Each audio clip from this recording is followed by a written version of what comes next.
Toastmasters, honored guests, I would like to begin with a few questions.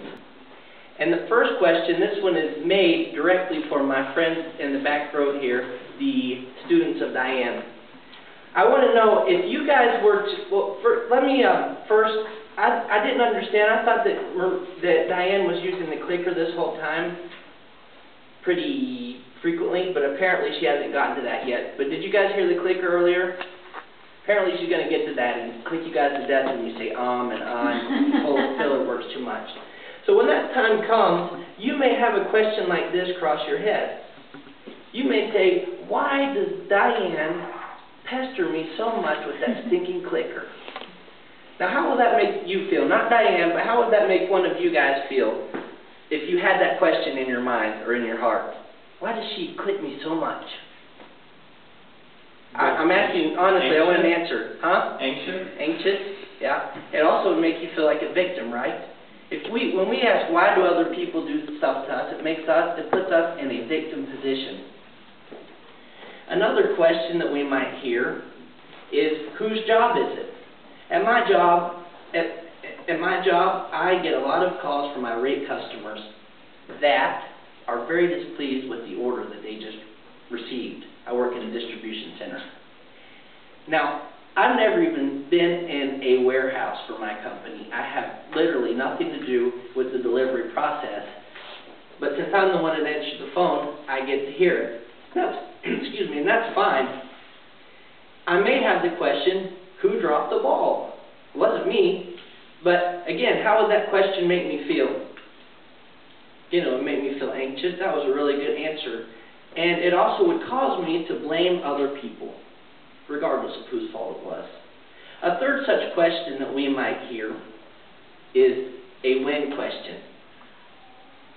I'm the treasurer of this club, and I might ask, when is the executive committee going to give me a new receipt book?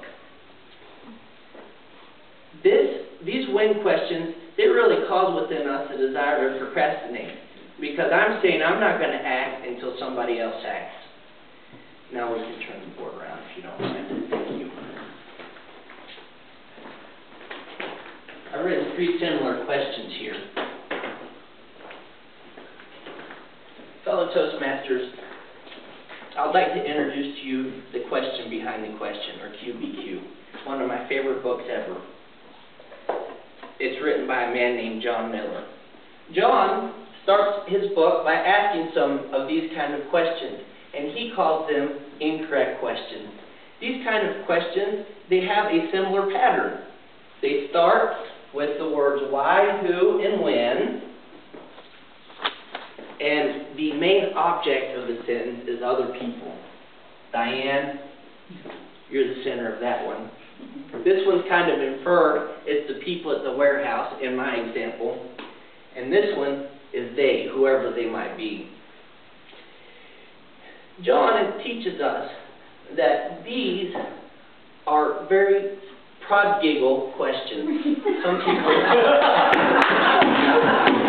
because they are extremely and extravagantly wasteful. They don't get anything done, and they're counterproductive.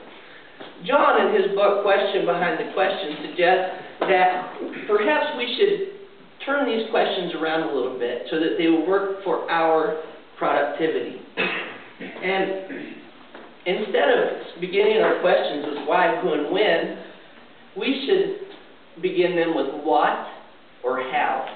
And the object, the main object of the sentence, should not be other people, because that always takes the responsibility off of us. Rather, it should be the word I. So I'm going to turn these questions around a little bit for you and discuss just briefly how that's more productive.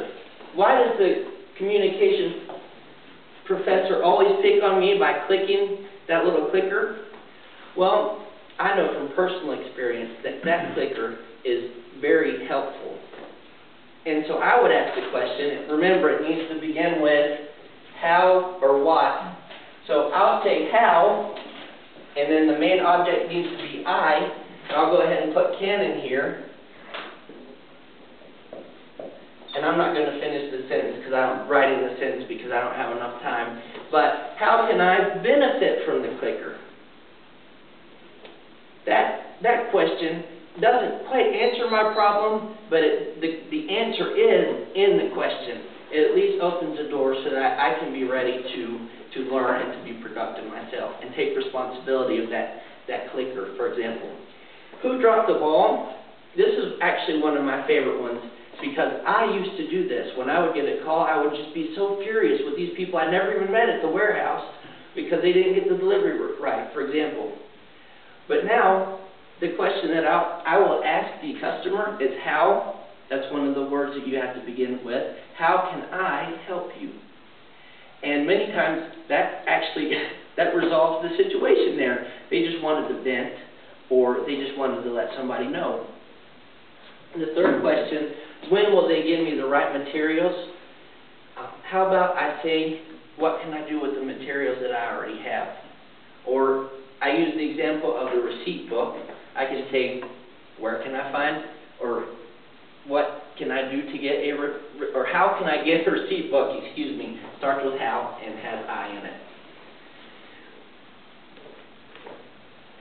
I have found that this is a very simple thing to do, and